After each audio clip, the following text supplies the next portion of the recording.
I had a really sick movie idea when I was waiting for stream to start, by which I mean I was eating a bagel.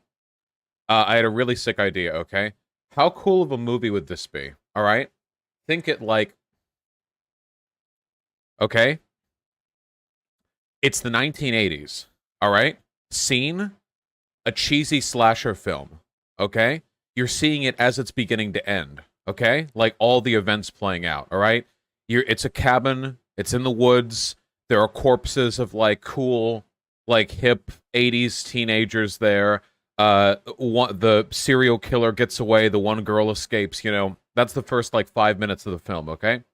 The rest of the film is that girl spending the rest of her life trying to chase down that serial killer. Think Michael Myers type stuff, you know, or even like Freddy Krueger. I mean, we're talking like 80s cheese here, but the rest of the movie is her like she's a teenager then, she grows to be like a detective, and then she gets fired off the force and she just turns into a fucking renegade and she's just running across America. They did that with Halloween. I haven't seen it. Whatever it is, it's probably bad. And the whole movie has like this veil of the 1980s aesthetic over it as well, almost like Stranger Things, you know? Um, I think it'd be cool. But the critical thing is, okay, the rest of the movie isn't a horror movie, okay? The rest of the movie is a detective movie. So it's not like, oh no, she's in the same situation again 40 years afterwards. That's not what I'm talking about. I'm talking about like she follows the chain of killings across America. Like, is that the guy? Is that the guy? Like, is he supernatural? Was he not? I don't know. Wouldn't he be dead by now? He looked old when I first saw him. And then like following across America, and then she's like, okay, this is it.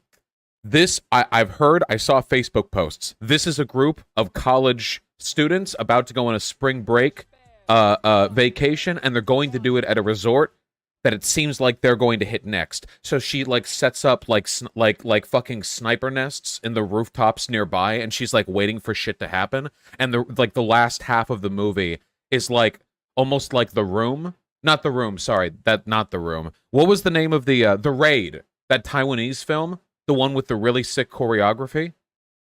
Not The Room. Oh, hi, Mark. The Raid. It was The Raid, right? Was it Taiwanese? You know what I mean?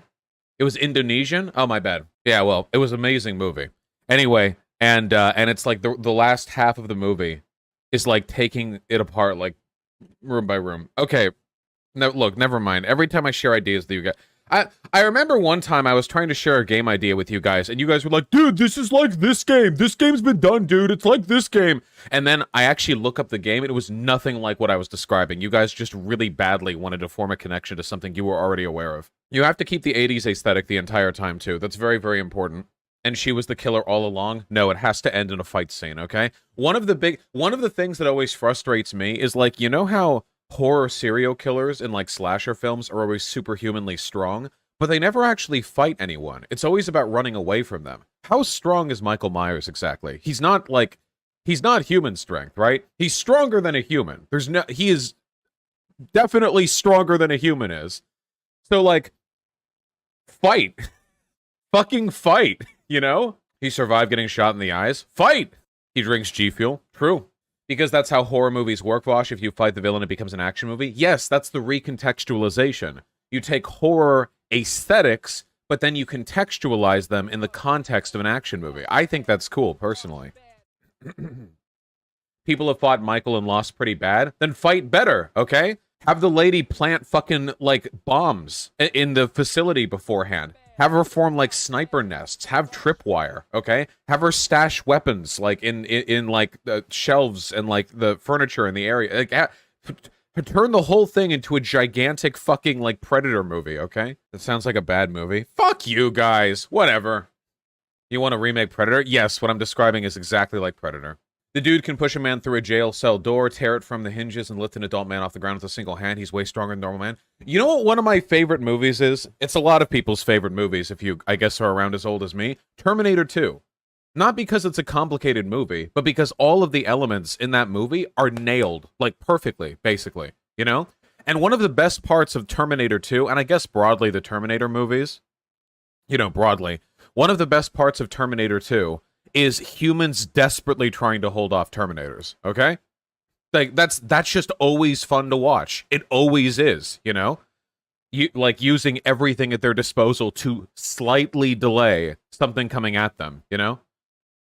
I always find that way more satisfying than the horror thriller stuff because with like Halloween, how do you get away from Michael Myers? You like run and like close doors behind you. Like for the most part it's about evasion. With the Terminator, it's like, all right, we will crash this truck into him and then we will run away and then we will shoot the gas tank in the truck to explode the truck. This will buy us 13 seconds. It's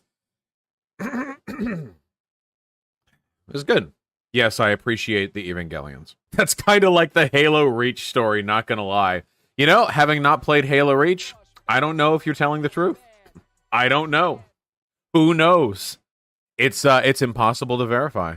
What do you feel about the Saw movies? I don't like gore porn. Gorn? I don't like it. This is gonna sound like conservative, but I think it's tasteless when it's done IRL. If it's like animation and there's like a ton of like artistic chops that go into like the gory depiction, like Evangelion angels being torn apart, I'm cool with that. But when it's like in real life and it's like we'll just like bleh, I don't know, it's not my thing. Do you like body horror? I like body horror in animation. I don't like body horror in unless it's done very well. The Hannibal series did it well.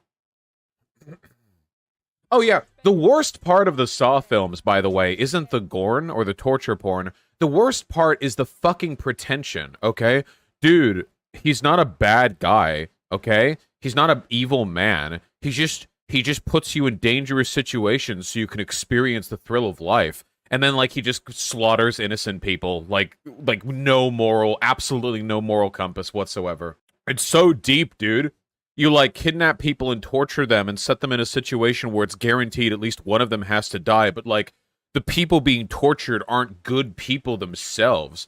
What was the movie where that guy was kidnapped because he was a janitor who smoked and he was put on a machine where his breath capacity had to be high or it would crush his chest and his body exploded?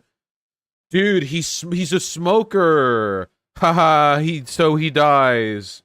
I'm pretty sure the point is that he's crazy. Nah, dude, people talked about it like he was some kind of like dark angel of morality. No. Maybe you can say maybe the movies like didn't play it up too hard, but people who watched the movies did, you know? Yeah, they were like he's misunderstood.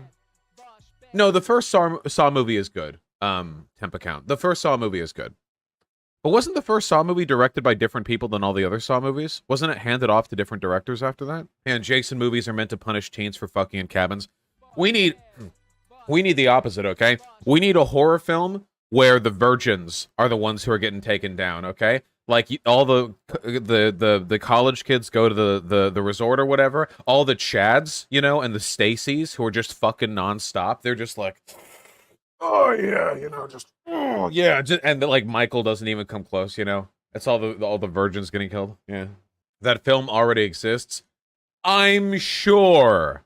There's no. You guys realize there's no such thing as an original story, right? Everybody riffs off things that they've seen before. Every time I try to share an idea with you guys, you heartless, joyless fucks are like, dude, some of the elements of that plot you just described are similar to some other thing that came out before.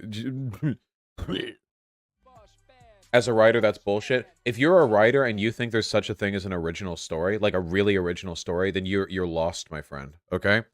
If you want to get like here's if you want to get close to like more original storytelling, you have to get away from popular stuff, okay? What was the Kurt Vonnegut book? Not Slaughterhouse-Five. It was the one where there was no main character and all the pieces of information were just drip-fed. It was about the writer coming to the town, and the town had the plastic that was being poured into the river. No, not Breakfast of Champions. Was it Breakfast of Champions? Oh, wait, that was Breakfast of Champions. Yeah, I was thinking of Cat's Cradle. Yeah, Breakfast of Champions. In Breakfast of Champions, and this still also is not an original story, but the narrative moving forward, it doesn't have a main character. It doesn't have anything even approximating a main character or a central arc.